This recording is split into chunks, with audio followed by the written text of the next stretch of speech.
wars don't just destroy, they redefine maps and peoples, scattering nations like dust across windswept plains under relentless African suns, birthing new kingdoms from the smoldering ruins of chaos while etching deep, enduring scars into the collective memory of a continent for centuries to come. A chain of conflicts that upended countless lives, redrew invisible borders etched in blood and migration paths, and set the stage for empires to clash in ways that still reverberate today.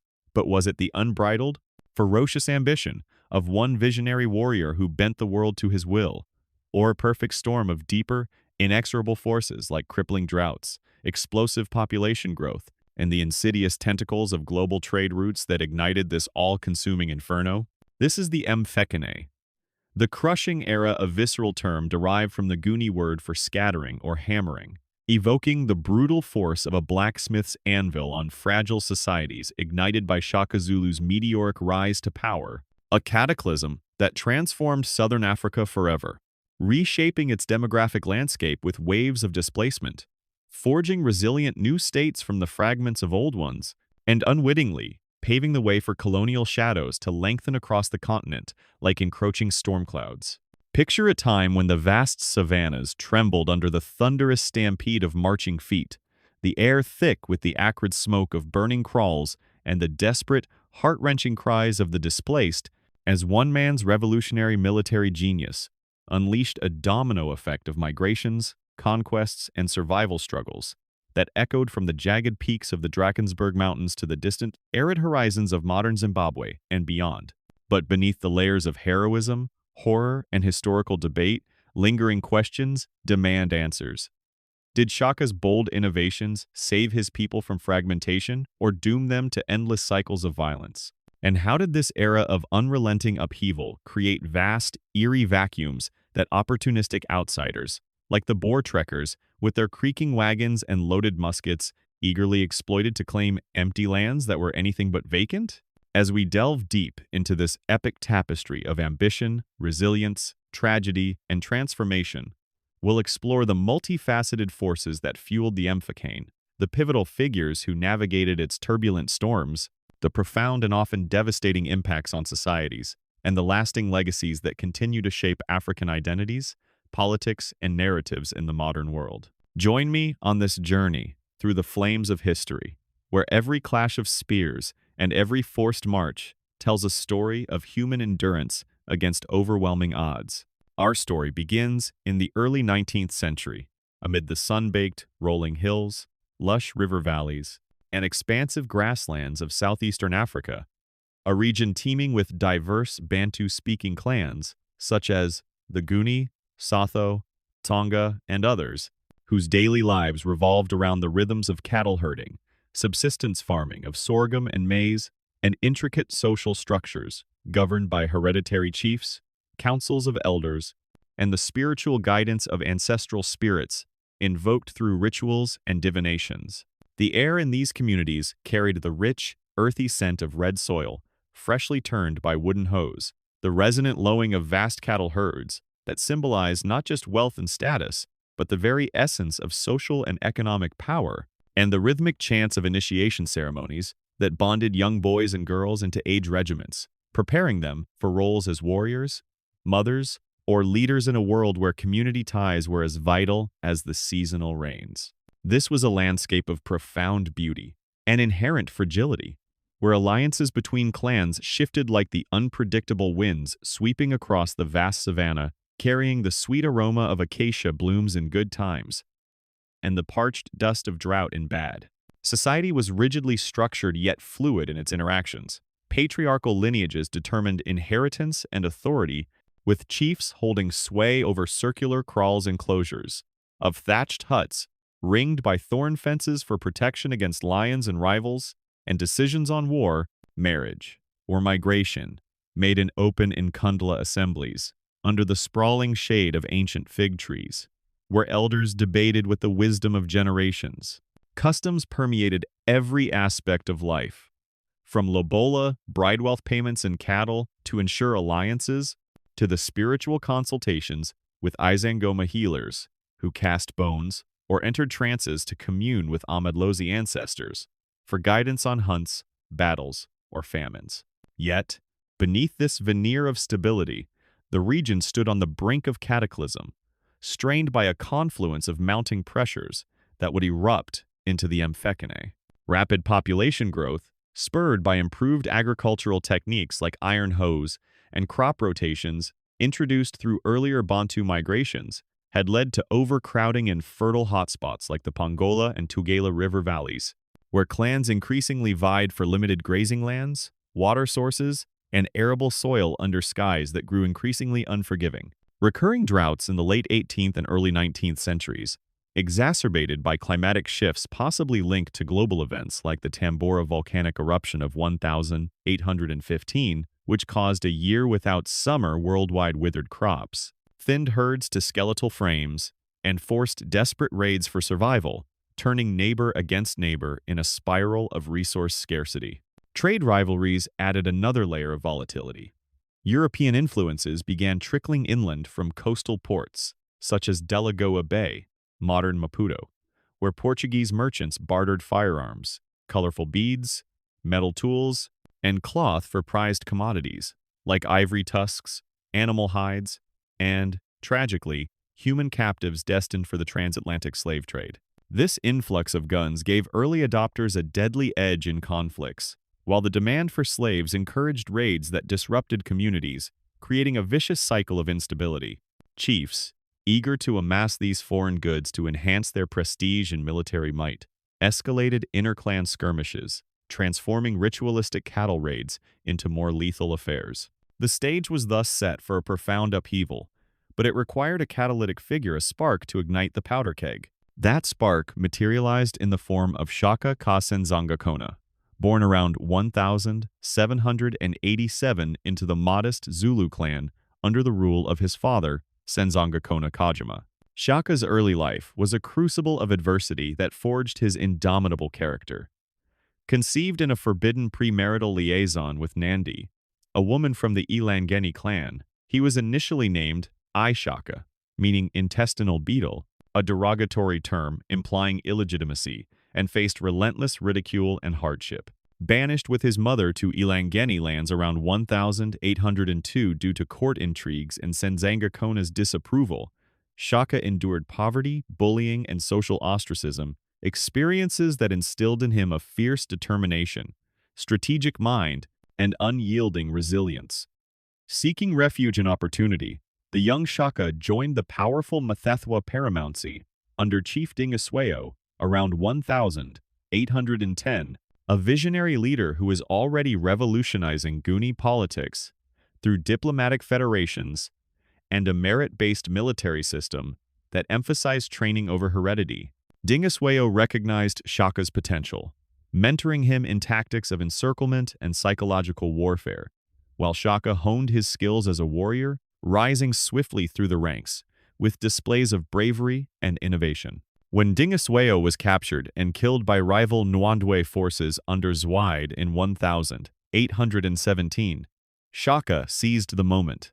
Backed by Mfecane remnants and his growing reputation, he returned to the Zulu in 1816 upon Senzanga Kona's death, assassinating his half-brother Sigujana in a swift coup to claim the chieftaincy. This act of fratricide marked the dawn of Shaka's transformative rule as he began implementing sweeping military reforms that would amplify the simmering tensions into the full-blown Mfecane from approximately 1815 to 1840. Shaka's innovations were nothing short of revolutionary, discarding the traditional long-throwing javelins, zijula, that allowed for distant, less decisive skirmishes in favor of the short, stabbing ikowa, spear named for the gruesome sucking sound it made when withdrawn from an enemy's body, designed for close quarters, hand-to-hand combat that demanded unbreakable discipline, physical endurance, and psychological fortitude. He organized warriors into age-regiment impiskohorts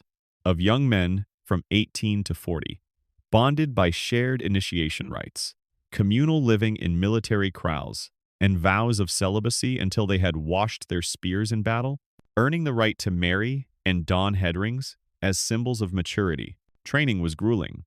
Endless drills in formation marching, mock battles under scorching suns or pouring rains, and endurance tests, like running barefoot over thorny terrain, built an army of unparalleled cohesion and ferocity. Shaka introduced the iconic bull-horn formation, a tactical masterpiece where flanking horns encircled the enemy to prevent escape.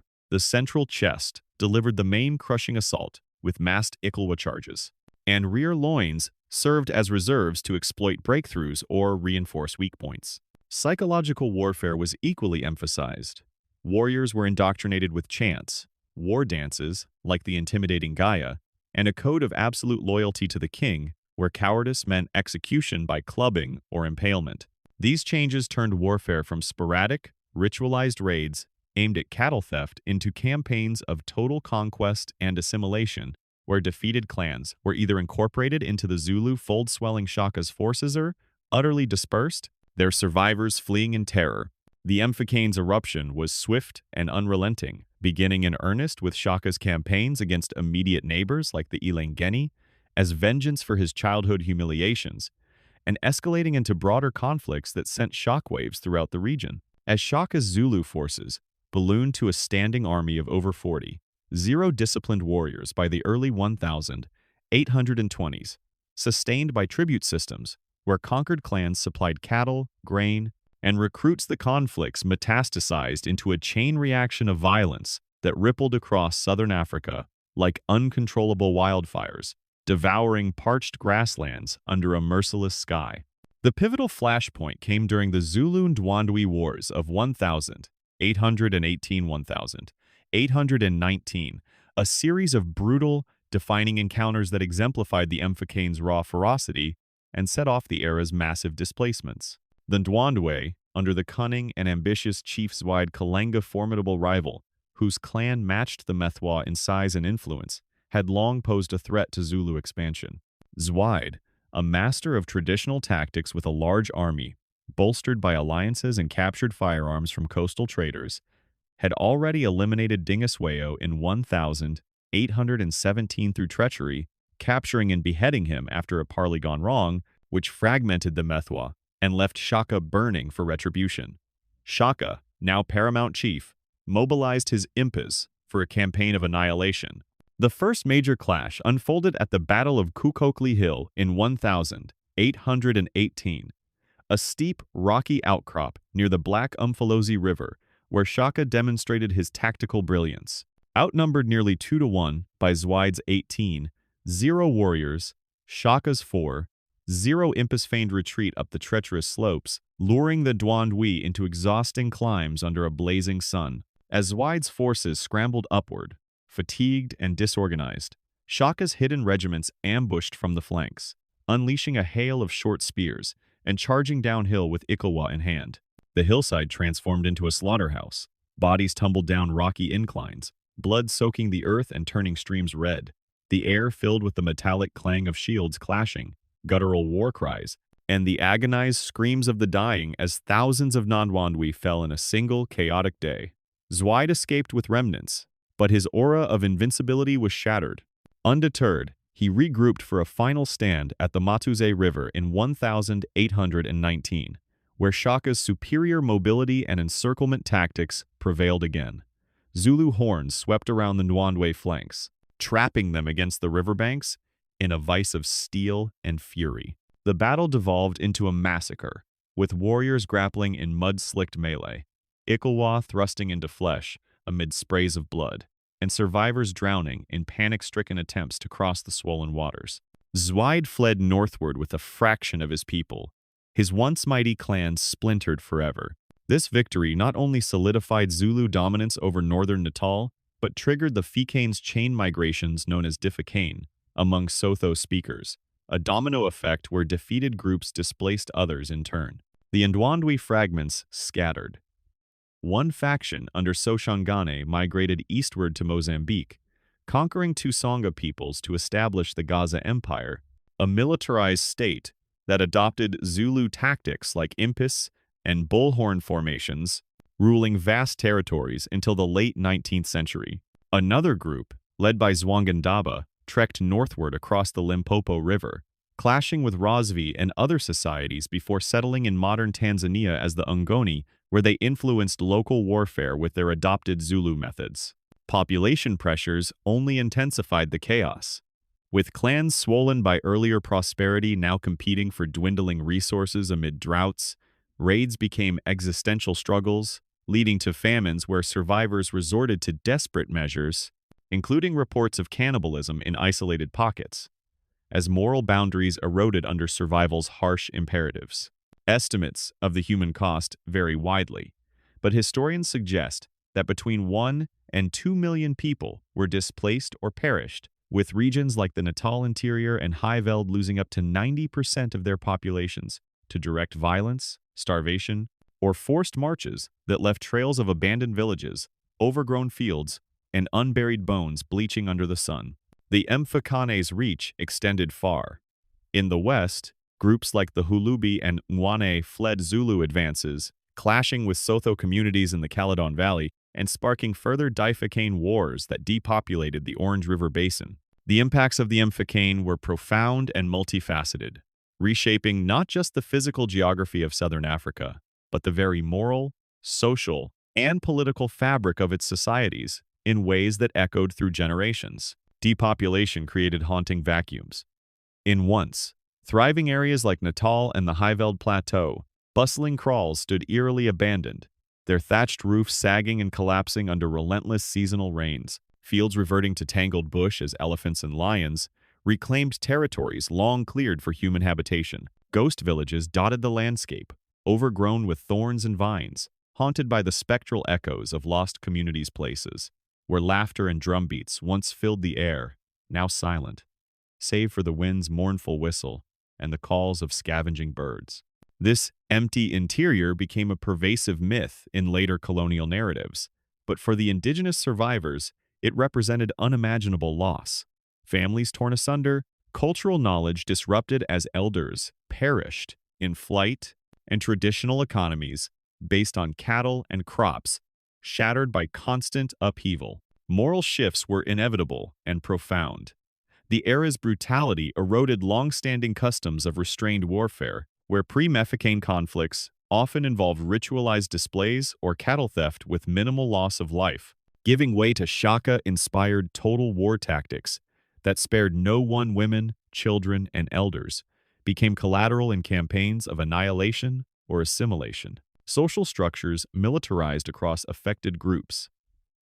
Age, regiments became permanent fixtures, with youth indoctrinated into cultures of violence, while gender roles shifted as women assumed greater responsibilities in depleted communities, managing herds and defenses in the absence of men lost to battle. Yet from this crucible of suffering and adaptation arose remarkable new states, testaments to the indomitable human spirit and the creative potential born from destruction. In the rugged, mist-shrouded mountains of what is now Lesotho, King Moshoeshoe I born Lepoko, around 1786, as a minor Sotho chief, emerged as a beacon of unity and diplomacy.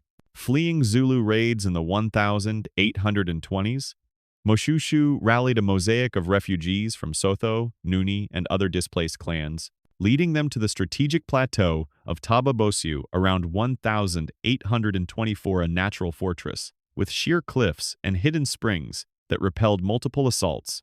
Unlike Shaka's conquest-driven approach, Moshoeshoe blended military prowess with astute diplomacy. He welcomed French Protestant missionaries like Eugene Cassalis in 1833 for literacy, medical aid, and alliances with European powers, forged interclan marriages to cement loyalties, and employed guerrilla hit and run tactics to defend against Zulu impas and later Boer encroachments. By the 1840s, his Basotho kingdom had coalesced into a cohesive nation of over 100, blending diverse ethnicities under a shared identity, with Tababosu as its spiritual and political heart, a symbol of resilience that endures as modern Lesotho, Africa's kingdom in the sky. Northward, Mzilikazi Kamashobane, a brilliant Zulu general born around 1790, who defected from Shaka in 1821 after a bitter dispute over captured cattle, spoiled his Kumalo followers on an odyssey of migration and conquest, epitomized the Mfecane's far-reaching waves. Pursued relentlessly by Shaka's impis, Mzilikazi's group, initially numbering a few hundred, traversed the Highveld, clashing with Sotho and Swana communities in fierce battles, where Zulu tactics overwhelmed local defenses.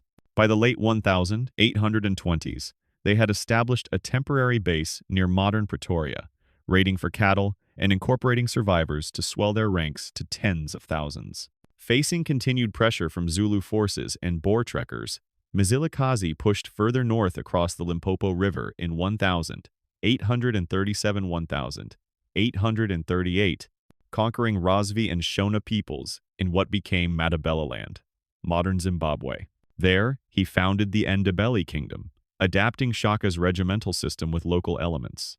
Age, sets called Amabutho enforced discipline, while a centralized monarchy with praise poets and cattle-based economy mirrored Zulu structures, but incorporated Shona spiritual practices. Similarly, in the east, Sobhuza I of the Dlamini clan consolidated the Swazi people in the valleys of modern Eswatini during the 1820s, absorbing Nguni refugees and fortifying against Zulu incursions through strategic alliances, hilltop strongholds like Lobamba, and a militarized society that blended diplomacy with defense. These emergent polities, Mfecane's resilient offspring, were larger, more centralized, and militarized than their fragmented predecessors, reflecting Shaka's indelible influence, even among those who fled his shadow, creating a patchwork of new African states that resisted colonial advances for decades. But absolute upheaval inevitably breeds opportunism, and the Mfecane's vast, haunting vacuums drew in external forces that would forever alter Africa's trajectory, intertwining indigenous struggles with the encroaching web of European colonialism. As clans scattered and populations plummeted, the depopulated lands of the interior, once vibrant mosaics of villages, herds, and cultivated fields, appeared as tantalizing blank slates to outsiders, ripe for exploitation in an era of imperial expansion. Foremost among these interlopers were the Boers, descendants of Dutch settlers in the Cape Colony, who, chafing under British administration after the colony's cession in 1814, embarked on the Great Trek from 1835 onward, a mass exodus of thousands seeking autonomy, fertile lands, and escape from policies like the abolition of slavery in 1834 that threatened their way of life. Leaders like Piet Retief, Andries Pretorius, and Louis Trégart viewed the Mfecane-ravaged Highveld and Natal as empty territories ordained by God for their Volk, ignoring the recent displacements, the survivors' tenuous holds, and the sacred ancestral claims embedded in the soil. This migration exploited the chaos with ruthless efficiency. Boer commandos, armed with superior firearms and mobile logger formations, circled wagons turned into forts, clashed with remnant groups in skirmishes that further destabilized the region. A defining moment came in 1838 during Dingane's reign, Shaka's successor after his 1828 assassination, when Retief's party negotiated for land but met betrayal at Gungun Lovu, leading to the Weenan Massacre where Zulu impis killed over 500 Boers. In retaliation, Pretorius's forces achieved a lopsided victory at the Battle of Blood River on December 16, 1838, where 464 trekkers, fortified in a laager and invoking a divine covenant, decimated 15 Zulu warriors with musket fire, suffering minimal casualties while inflicting thousands of deaths, a triumph mythologized in Afrikaner history as Day of the Vow, and a cornerstone of apartheid-era narratives. The Boers established independent republics, like the Natalia Republic, later annexed by Britain, Orange Free State, and Transvaal, claiming vast tracts that the Mfecane had cleared, accelerating land dispossession and setting the stage for conflicts like the Anglo-Zulu War of 1879. European colonial powers capitalized further. British interests expanded from the Cape, while Portuguese traders in Mozambique and Angola intensified the ivory and slave trades amid the disorder. arming local factions with guns that prolonged the violence and funneled captives to plantations across the Atlantic. The Mfecane thus inadvertently paved the way for colonialism by weakening indigenous polities, depopulating strategic areas, and creating power vacuums that facilitated European penetration, marking a tragic intersection where African agency and state building clashed with imperial opportunism. Shaka's central role in this sweeping cataclysm remains a hotbed of scholarly and cultural debate. Was he a military genius whose radical innovations unified disparate clans and strengthened the Zulu against fragmentation, or a genocidal tyrant whose unchecked ambition unleashed unnecessary waves of horror and suffering on an unprecedented scale? Contemporary accounts from European observers, like the trader Henry Francis Finn, who arrived at Port Natal in 1824 and befriended Shaka, portray him as a complex figure brilliant in strategy, affable in private, yet capable of ordering mass executions for perceived slights, such as the infamous mourning period after Nandi's 1827 death, where thousands were killed for insufficient grief, including pregnant women and their husbands, to symbolize universal loss. Zulu oral traditions, preserved in vibrant Isibongo praise poems, recited by Amabangi bards at ceremonies, celebrate Shaka as a heroic unifier, a swallow that devours others, who forged a mighty nation from humble beginnings. His name evoking pride in cultural festivals like Umakosi Wamlanga, reed dance, that honor his legacy of discipline and unity. Historiographical perspectives have evolved. Early 19th century colonial writers, influenced by Boer and British biases, labeled the Mfecane as barbaric wars of extermination caused solely by Shaka's savagery, a narrative that justified European intervention as civilizing missions. By the mid-20th century, apartheid-era historians amplified this Mfecane myth to portray pre-colonial Africa as chaotic, supporting land claims by depicting interiors as depopulated before white settlement. Revisionist scholars like Julian Cobbing in the 1980s challenged this, arguing that external factors such as the slave trade from Delagoa Bay and Cape Frontier raids were primary drivers, with Shaka's actions exaggerated to mask colonial culpability. Modern views, informed by archaeology and oral histories, see the Mfecane as a multifaceted process. Environmental stresses like the 1,830 droughts, possibly linked to volcanic activity, and population booms created preconditions, while trade-induced arms races provided means. And Shaka's genius supplied the catalyst, a perfect storm rather than one man's folly. The era reshaped Africa profoundly, depopulating regions but highlighting extraordinary resilience.